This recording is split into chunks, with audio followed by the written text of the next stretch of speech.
Hi, I'm back with my 5-part mini-series on the biggest struggles I hear homeowners dealing with when designing their homes. This is struggle number 4, and it's a big one. I hear this one a lot, and it is, I have ideas, but I have no clue how to put it all together. You've done the work, you've saved the inspiration images, you've done your research, but you still have no clue how it's all going to come together. This happens because you have no clear direction and you don't have a purpose behind all of these things that you've been saving and researching. You might have all of this beautiful inspiration saved, and that's only going to help you just a little bit.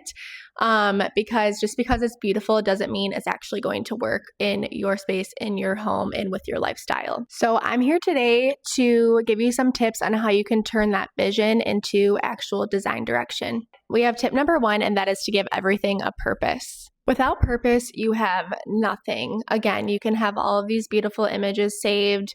You can have all of these great ideas, but if it doesn't have a purpose behind it, then it's pointless and useless. So when you are looking at these inspiration images and when you're saving them or doing research on different products and things like that, you need to have a purpose behind it and ask yourself questions. And these questions aren't just, do I like this? Is it cute? I mean, yes, we ask ourselves those things, but you need to go a little bit deeper when asking yourself these questions.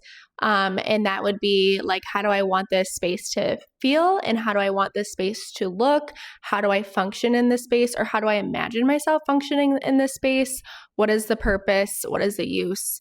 So many questions, but they're so important. All right, so now we have tip number 2, and that is to identify patterns in the things that you've saved. And so for this, you're gonna wanna go through all of your inspiration images and start identifying the similarities in them and things that caught your eye. And you'll be so shocked when you start to see these little patterns that come up. It could be repeating color schemes. It could be repeating cabinet layout with like doors and drawers.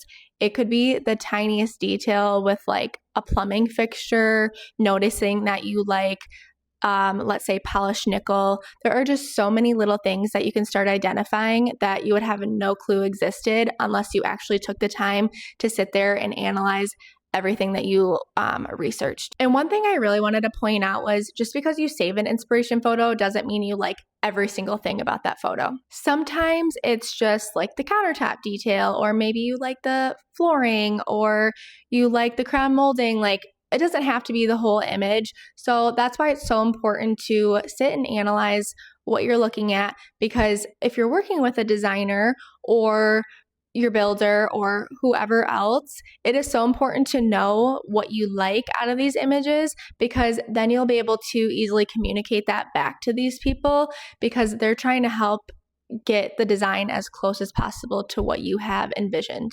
And then we have tip number 3, and that is to choose your anchor pieces. And now that you've identified those patterns, now it's time to choose 2 to 3 anchor elements that stand out the most. These become your design anchors and are the core elements that everything should come back to. Your anchors might be a particular color palette, material, or overall mood. The whole purpose of this is for everything to start to feel cohesive. And then I have tip number 4, which is the last tip, and that is to see everything together before you purchase it. And to do this, I highly recommend that you create brand new mood boards and start from scratch.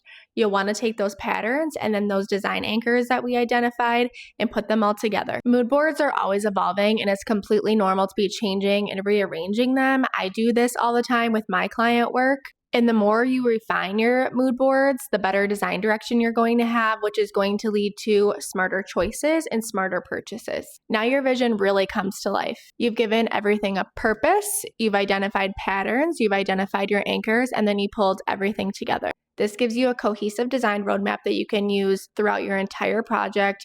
You can easily reference it, and you can also share it with anyone involved in your project. And with this, you can confidently move forward with the design process. And if you're still struggling with putting everything together, that is exactly why I created the Design Direction Blueprint.